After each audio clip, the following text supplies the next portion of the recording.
Boat. Yeah. Boat. Pencil. Woo. Yeah. Hey. You ain't know about it, but you know it now. Say you gotta hear it from the golden mouth. That's that. Go talk. That's that. Go talk. That's that. Go talk. That's that. Go talk. Hey. Worldwide, but I'm so south. They say you gotta hear it from the golden mouth. That's that. Go talk. That's that. This episode is powered by PodDecks. What's up, everybody? Welcome to another edition of the Go Talk podcast, powered by PodDecks and fueled by Goat Fuel. I can't help but come on the show with a smile on my face, a little bit of relief. Heart rate's fine, blood pressure's low, healthy, not in that dreaded 0-2 hole. I'm feeling good today. I'm not over the moon, but I'm okay. Last night, Monday Night Football, to cap off week 2 of the NFL season, my Green Bay Packers in their home opener against the Detroit Lions handled business 35-17. As always, we'll start off with a quick recap in the game, and we'll take you down to the first quarter. From the 5-yard line, Jared Goff on 2nd and goal finds Quintez Cephas for the 5-yard touchdown. Detroit goes up 7-0 early. Green Bay on their first possession of the ball game, they get the ball back, and on 2nd and goal from the 4, Aaron Jones gets a 4-yard pass from that bad man Aaron Rodgers, and now we're all knotted up at 7.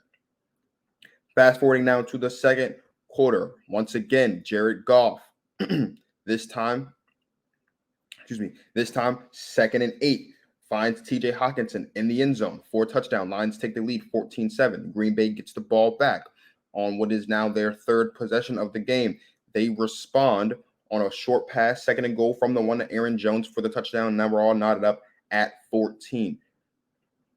Lions get the ball back after having after moving the ball down the field relatively well. They have to settle for a 43-yard field goal. Siebert nails it. They take the lead 17-14, and then that'll be the last score of the first half. Green Bay gets the ball back down 17-14 to start the second half. Aaron Rodgers deep to Robert Tonyan just threads the needle on this one for the 22-yard touchdown. Green Bay takes their first lead of the game, 21-17. The Lions go for it on 4th down on their following drive on a 4th and 1 from the 25-yard line. Pass is incomplete to Cephas. Green Bay gets the ball back with some pretty good field position, and it was over from here. Once again, it's that Aaron Rodgers, Aaron Jones connection. Rodgers finds Jones for an 11-yard touchdown on 2nd and 10 from the 11 to increase the lead 28-17. Detroit fumbles the football on their very next drive. Green Bay gets the ball back at what I believe was the 23-yard line. And once again, Aaron Jones, 1-yard touchdown. He had quite a game, and that would really be it. We get some punts back and forth in the fourth quarter. And Jared Goff would throw a fourth quarter interception as well. That would be the end of the ball game. 35-17 is your final score as Green Bay finally gets in the win column this season. As I said, I'm happy. I'm okay. I'm not over the moon. I'm not ecstatic. Because it's the Lions, We're supposed to beat the Lions. This is not a good team defensively. This is barely a good team offensively. The trade for Jared Goff,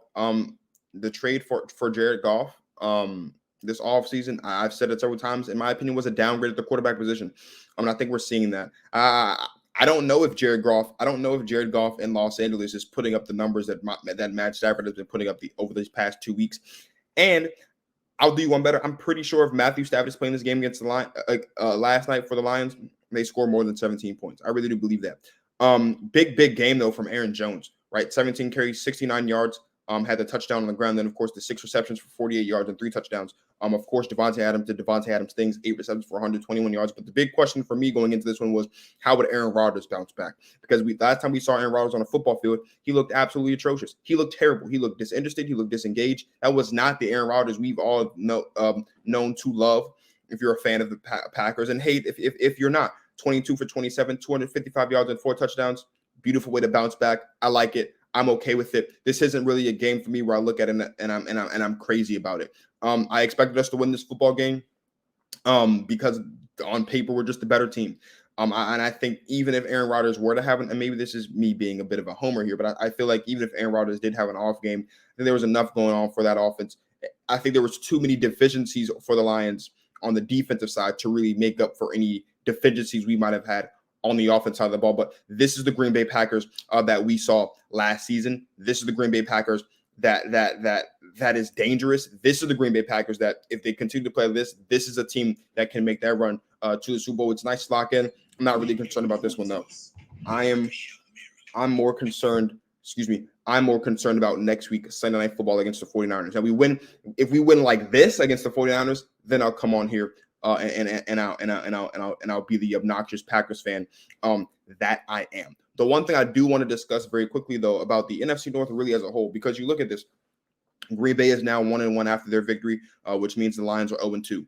The Vikings are now 0-2 because they lost to the Cardinals after missing a field goal on Sunday. The Bears are also 1-1. The NFC North. Last time I was on the on this Justin Sports show with my good friend Justin Marvel, the question was asked: is the NFC North the worst division of football? And I still don't think the NFC North is the worst division of football. But what I will say is that the NFC North is slowly starting to swim into the sea. It's slowly starting to drift into the sea of mediocrity. I think we overreacted a little bit last week because we saw how now, if you want to, the NFC North was the worst division of football last week. Absolutely, hands down, week one. This was the worst division of football. The Packers absolutely stunk up the place. The Vikings lost to the Bengals in overtime. The Bears got just absolutely manhandled on Sunday Night Football against the Rams. And the Lions lost to the Cardinals. And the Lions lost to the Cardinals or they played the 49ers. I don't remember, but the point is they lost. I don't remember who they played, but I'm almost certain they played the Cardinals in week one. They might have played they played the 49ers. They played the 49ers and they lost. And all those scores, 41-33, they scored a lot of garbage time points because the 49ers had their foot off the gas. But all in all, the NFC North was the worst division of football in week one. This week, I'll say this. The Vikings still suck. The Lions still suck. The Vikings will be okay, though. The Vikings will kind of balance it out. They'll probably get around 7 to 9 wins this season. The Bears, I think, until they figure out what they're going to do with their quarterback situation, which I call this a hot take if you want, I think as long as Andy Dalton is healthy, he should be started because he is a better thrower of the football than Justin Fields is. That's just my personal opinion. We can argue about that another time. And then, of course, the Packers are the Packers. This week was a much better week for the NFC North. But what I will say, this is not as deep a division as, say, your NFC West or your AFC West, or even the AFC East, or the NFC South, right? This is not one of those deep divisions. This is a top-heavy division. By top-heavy, I mean there's one clear-cut team that you look at and you say, yes, that's a team that's going to be in the playoffs. It's the Green Bay Packers. They looked like a playoff team last night. And again, I don't have much to say.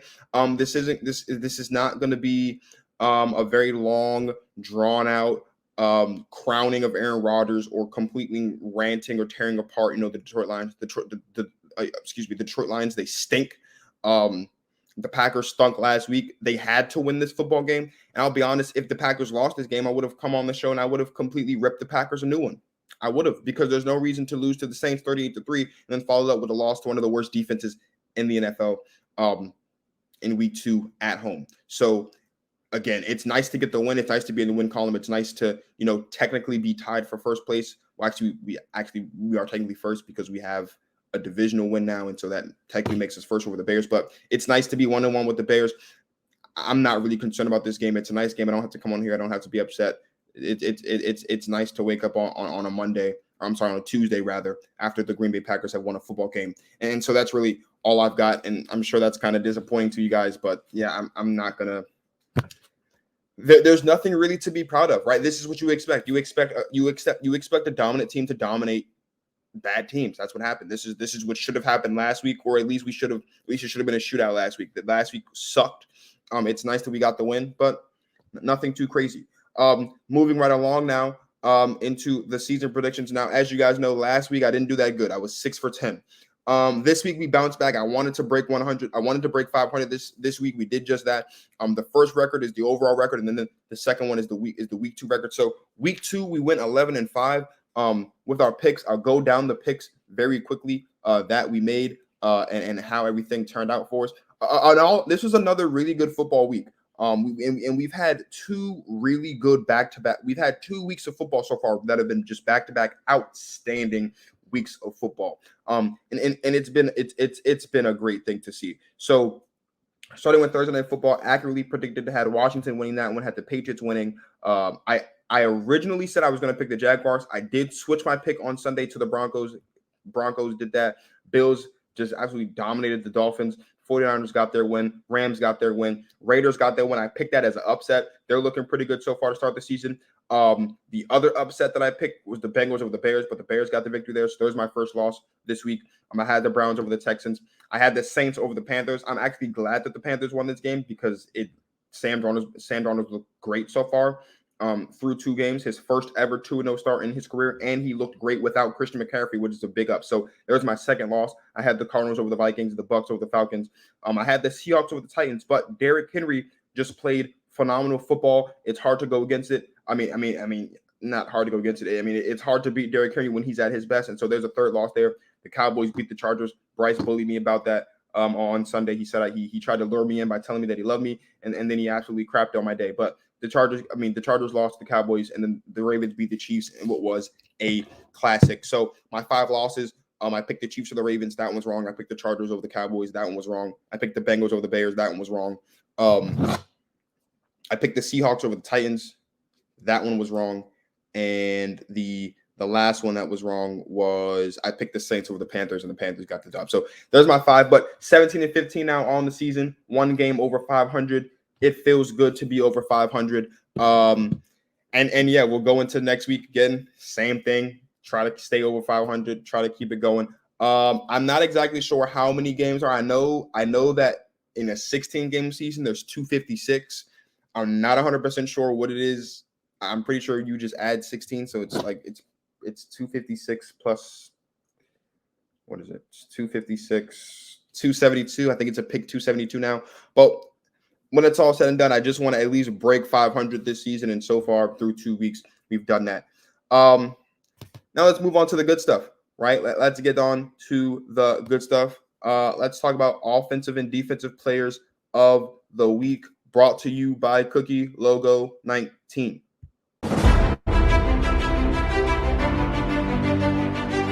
And the nominees are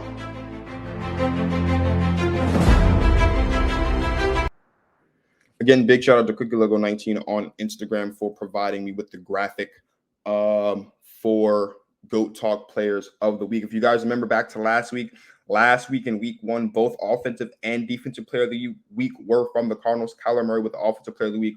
Defensive player of the week last week was also from the Cardinals with Chandler Jones with his 5-sack performance. This week was interesting. This week there were a lot of good ones, right? Of course, Kyler Murray had another fantastic game. He's been looking so far through 2 weeks. He has been the best quarterback. He's been the best quarterback in the league through 2 weeks. 29 for 36, 400 yards, 3 touchdowns. He did have the 2 interceptions. And then he also had 5 carries for 31 yards and a touchdown as well. Tom Brady looked incredible this week as well. Looked really good against the Buccaneers. Not against the Buccaneers, against the Falcons. Who was it? 24 for 36, 276 yards and 5 touchdowns. Of course, Aaron Jones put in a great day, as I've already talked about. 17 carries for 69 yards and touchdown, and then the 6 receptions for 48 yards and 3 touchdowns. Cooper Kupp, who won me one of my fantasy games this week, had a fantastic game as well. Out there for the Rams against the Colts.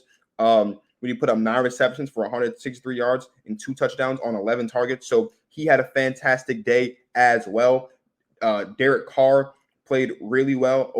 He had over 350 yards and 2 some odd touchdowns. To give you the stats right quickly for him, 28 of 37 for 382 yards and 2 touchdowns. So he played great as well. But the winner, the GOAT Talk offensive player of the week this week goes to Derrick Henry for his performance in the 33-30 victory in his Tennessee Titans over the Seahawks. 35 carries, 182 yards, 3 touchdowns, and then the 6 receptions for 55 yards. Derrick Henry is the best running back in the NFL, hands down. I think the only guy that can take that from him is Christian McCaffrey when he's healthy, because he is a little bit more prolific in the passing game. And if you want to say Alvin Kamara too, I'd give you that as well. But Derrick Henry was kind of shut down last week. And the big thing for the Titans heading into the season, of course, they had Julio, right? But the big thing for me for the Titans was now that Arthur Smith is gone, what version of Derrick Henry are we getting? Is Derrick Henry still going to be able to dominate the run game, still able to dominate defenses with the run game the way he did? He didn't really do it against the Cardinals last week. The Cardinals absolutely shut down the run game for Tennessee, really forced them to have to beat them with the pass. We know that's not something Tennessee can do, and as a result, Tennessee lost. They bounced back, and it was a very, very, very good game against Seattle. They get the job done. Derrick Henry had himself one heck of a day. Again, 35 carries for 102 yards and 182 yards and 3 touchdowns, and then 6 receptions for 55 yards. With this performance, he's now leading the league in rushing now through 2 weeks. I think he's got 270 yards or something like that. Be on the lookout. Sorry about that, little technical difficulties. We've never seen 2 back-to-back 2,000-yard seasons. And first of all, we've never seen a running back have 2,000-yard series, 2,000-yard seasons in his career ever. We've never seen it back-to-back. But if there's anybody that can do it, it's Derrick Henry. I think he showed that despite the absence of Arthur Smith, he can still be dominant in the run game, and we saw that in week 2 against the Seattle Seahawks. My defensive player of the week this week really boiled down to 2 players. It was going to be one of 2 guys. This was a tough one for me as well, but actually, I'm sorry, it was going to be one of 3 guys. It was going to be either Tyrann Mathieu of the Chiefs, because he had a fantastic game against the Ravens in a losing effort. What did he have? He had, let's see here. Let's take a look at Tyrann Mathieu's stats. He had 6 tackles. He had 2 interceptions. 3 pass defenses, and one of them he took back for the touchdown. Then you've got J.C. Jackson for the Patriots against the Jets. And what was really just Zach Wilson looked terrible, but it's hard to look good when you're a rookie quarterback against Bill Belichick. But J.C. Jackson had a good day. He had 3 tackles, 2 interceptions, and 2 pass defenses. But my GOAT Talk defensive player of the week this week from the Tampa Bay Buccaneers goes to Mike Edwards. 4 tackles, 3 pass defenses, but most importantly, 2 interceptions, both of which he took back to the house for touchdowns.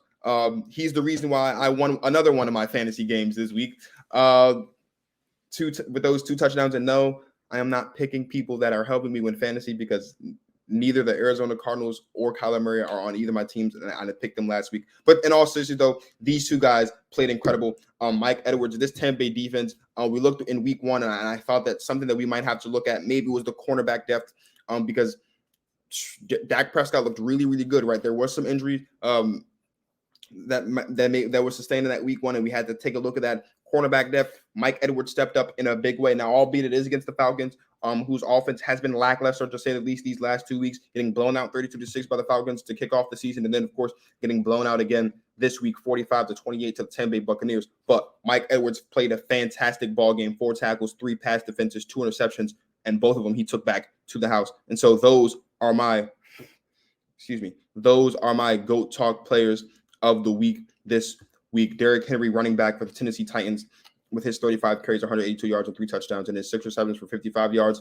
And Mike Edwards, cornerback for the Tampa Bay Buccaneers, 4 tackles, 3 pass defenses, 2 interceptions, both of them returned to the house for touchdowns. This was kind of a shorter episode, like I said. I was going to do a lot of ranting and raving about the Packers this week. I'm glad we got the win. Not that big of a deal. It's nice to be over 500 with my predictions. We'll do the same thing starting off on Thursday Night Football. I'm not exactly sure what the Thursday night matchup is this week, but I will make my official Thursday Night Football prediction tomorrow on the show. Speaking of tomorrow, if you haven't noticed, if you haven't heard, if you haven't been keeping up with what's been going on here, tomorrow,